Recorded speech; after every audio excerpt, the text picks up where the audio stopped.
What's the worst brief you ever had? For me, it's you can do anything you want, just make it famous. That is the worst brief because there's no problem to be solved in that, and so there's no telling when you've actually got to the end of it. It's just too fluid. It's horrible to work with. So I really like a tight brief.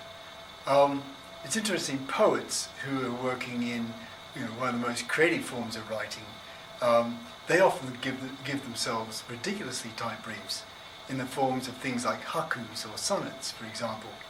Say a haiku, where you've got 3 lines, 17 syllables, 5 syllables in the first line, 7 syllables in the middle line, 5 syllables in the last. Or a sonnet, where you have 14 lines divided into 4 sections called quatrains, all written in iambic pentameter, 10 beats per line, to a very strict rhyme scheme: A, B, A, B, C, D, C, D, E, F, E, F, G, G. So you might ask, why would poets who are trying to be incredibly creative, more creative than any other writers, why would they give themselves such limited constraints like that?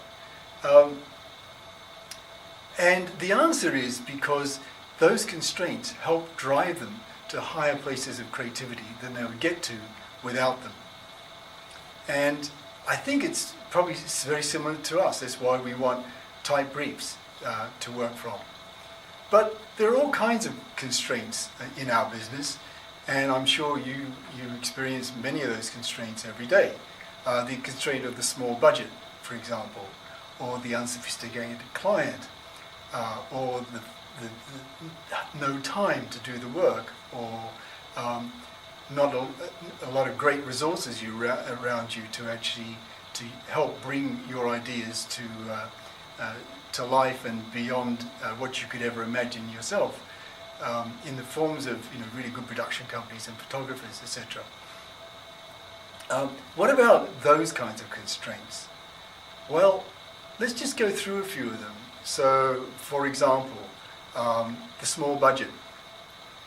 How can you compete with the big global ads when you have only a very small budget and they have mega budgets to play with?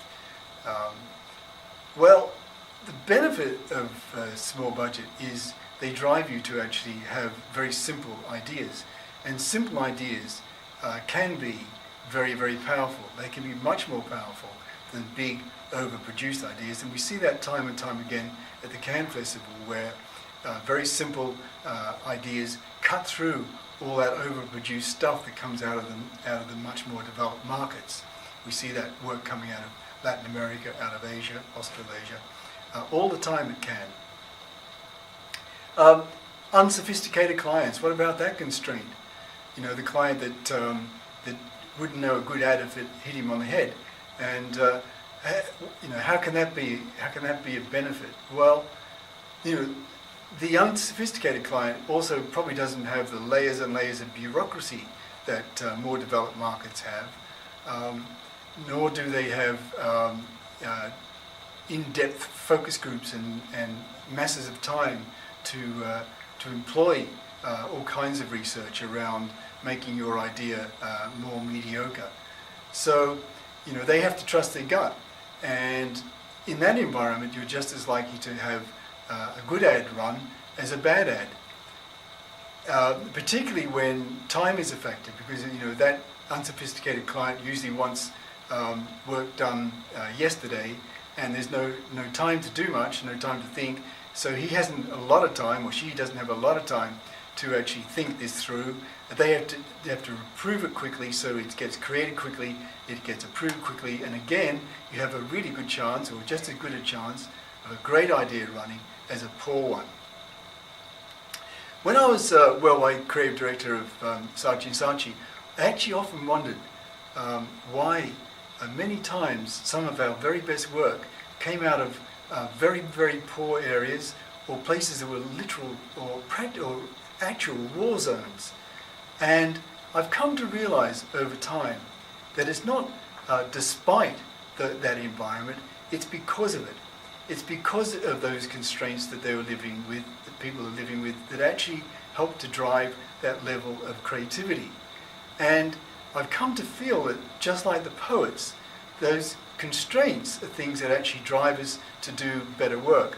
It's simply a question of how you look at them. Whether you look at those constraints that we have around us, are they like the poets? Are they creative tools to push us to actually to higher, better places of creativity? Or are they excuses for just poor creative work? Thank you.